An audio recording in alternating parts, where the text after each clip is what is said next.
on your side. Bad breaking news, Frontier Airlines scaling back at Mitchell International Airport again. Nearly a dozen flights and 125 jobs will be cut. Our Annie Scholes live at Mitchell with details. Annie.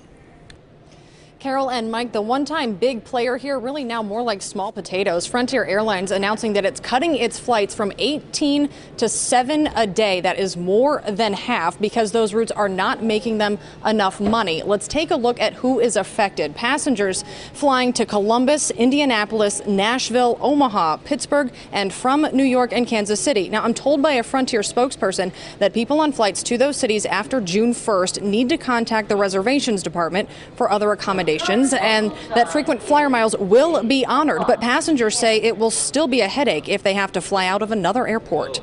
Chicago is kind of a big hassle, and Milwaukee's a little bit smaller, and it's easier to manage than, say, O'Hare, so it's really nice to have Milwaukee pretty close.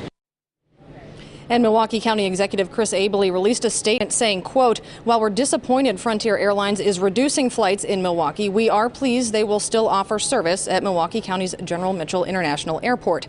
We continue to work hard to keep Milwaukee an attractive option to passengers and other airlines looking to grow their business." Now, the only nonstop flights that remain for Frontier include Denver, Orlando, Washington, D.C., and Rhinelander. I'm also told that 125 employees are affected by this. They just received notices saying they will either be furloughed or they will need to find other open positions with the company. And this comes on the heels of an announcement just a couple of weeks ago saying that over 400 employees would be losing their jobs. On your side, live at General Mitchell, Annie Scholes, today's TMJ4. Yeah, considering what the old Midwest offered in its heyday, it is really a shame to see it come to this. Thank you, Annie. Very sad. Apparently assaulting a young girl. That crime allegedly happened in a classroom at Summit Elementary in Oconomowoc. The suspect visited the school as a parent volunteer. Todd Hicks is live with the disturbing details. Todd.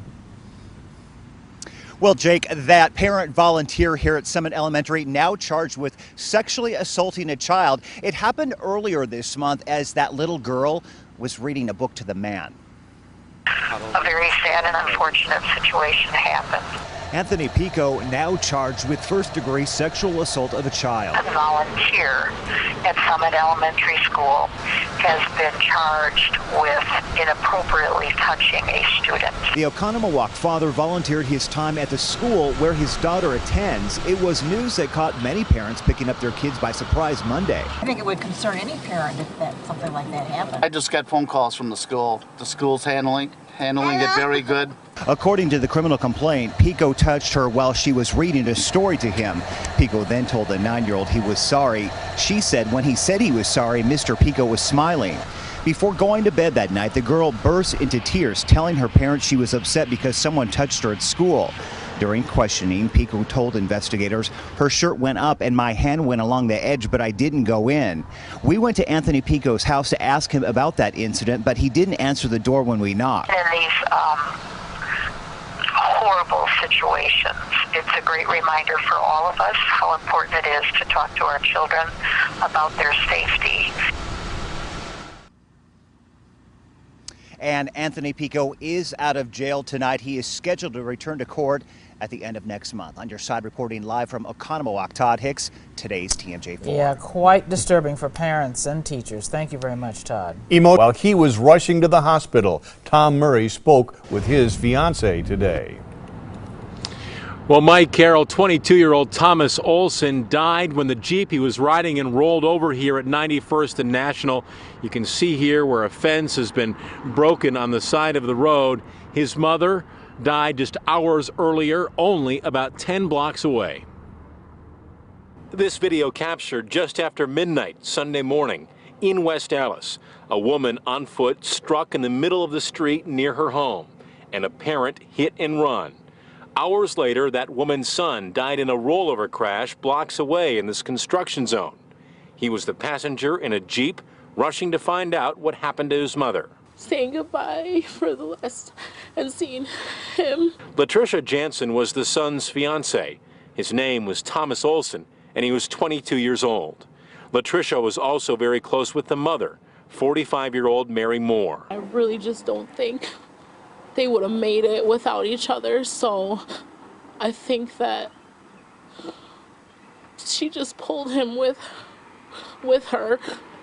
Police tell us they interviewed witnesses in the neighborhood where the mother was struck and within hours found the suspect's car.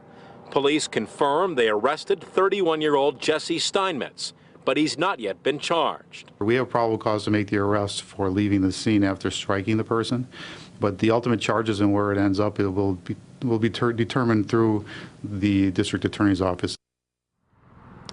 And friends and family tell me just minutes before the crash here that killed that 22-year-old son's life, he got a phone call from friends when he learned that terrible news that his mother had passed away. On your side, live in West Dallas, Tom Murray, today's TMJ4. Yeah, terrible situation for the rest of their family. Thank you very much, Tom. The grounds are going to look a lot different this year. Jesse Ritka has details on some new construction. Summerfest amps up in less than 57 days, and this year there are some new additions to celebrate 45 years of music in Milwaukee. The sounds are not quite musical, but construction is paving the way for a new permanent stage. The BMO Harris Pavilion is replacing the temporary M&I Classic Rock stage. It'll be spectacular. The lakefront is a theme. The stage opens up behind the band, and the roof replicates the waves. We've had about 375 workers on site throughout the entire winter, and we have used sustainable design elements to make sure that we're doing our part. This is a $14 million project, but it also features some other aspects. Permanent restrooms are also being strummed up to the right of the stage with a club bar on the left. It's got amazing views of the facility and the music, along with spectacular views of the city of Milwaukee and our beautiful lakefront. Fans will have a better view of the bands due to the bowl shape, and saving your seat is a lot easier. We will have 2,500 reserved seats. It's called the Blue Circle section. Fans can get a pass for free to one of those reserved seats on the release dates. May 7th, Blue Circle seats will be offered for free at the Summerfest box office or for a $3 fee through Ticketmaster.